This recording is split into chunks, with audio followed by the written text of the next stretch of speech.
Yesterday, a group of Republican lawmakers got a first-hand look at the border crisis, including our next guests. Joining us now, New Mexico Congresswoman Yvette Herrell, Tennessee Congressman John Rose, and Congressman Dave Joyce. And Congressman Herrell, let's start with you.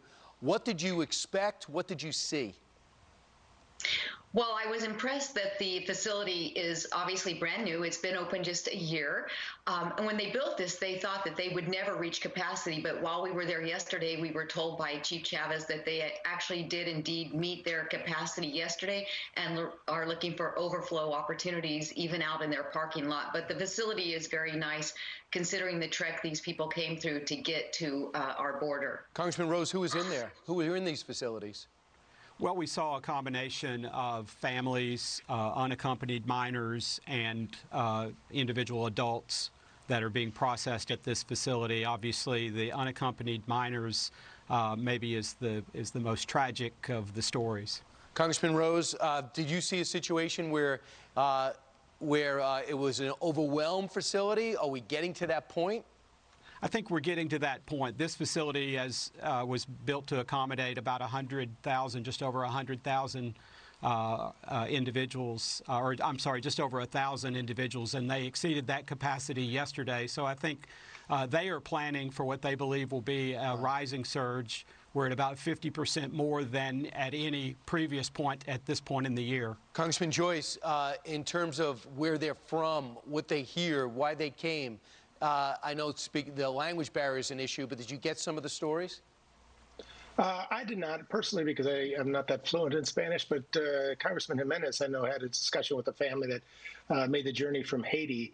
And in talking to the agents, you find out that they're coming from all over the world, China especially, and China being the big fish because they'll actually pay $35,000 to be brought into the country. Well, but one of the most staggering statistics I heard yesterday was the idea that they're paying on the average of $4,000 to have these coyotes push them into the country.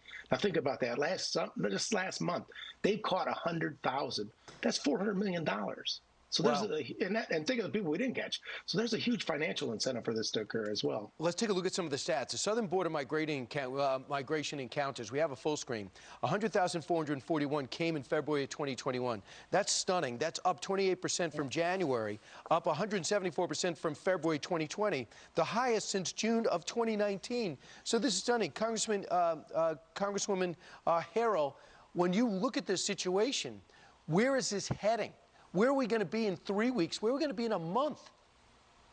Oh, it's certainly, this is a crisis at the border, and it really didn't have to be this way. And in fact, one of our colleagues, I think, said it best yesterday. Congressman Mike McLeod said, you know, this administration could have done nothing, and it would have been better than it is right now, because we know the policies of President Trump are working with the Remain in Mexico. Right now, we're hoping that they keep the Title 42 in place.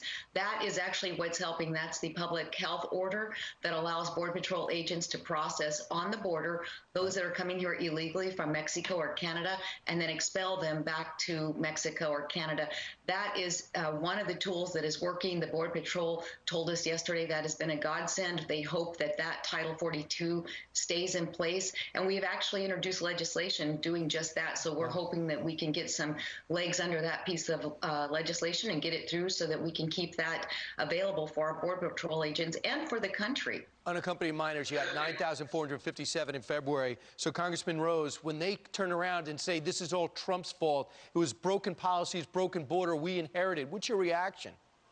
Well, I think that's ridiculous. I think that President Biden's message that he sent that the border would be open and that these individuals should come is encouraging them to come and putting those people in harm's way as they make the perilous journey north. And so I think it's ridiculous to lay this at the feet of President Trump, because clearly this is Biden's crisis. It's Biden's scandal. And he won't even admit it, and he will not let the Border Patrol talk about it, but yet the stress is overwhelming. Congresspeople, have to leave it there. Herrell, Rose, and Joyce, thanks for making the journey and giving us your personal account of what you saw rather than reports and what you read. Thank you so much. Thanks. Thank you, Brian.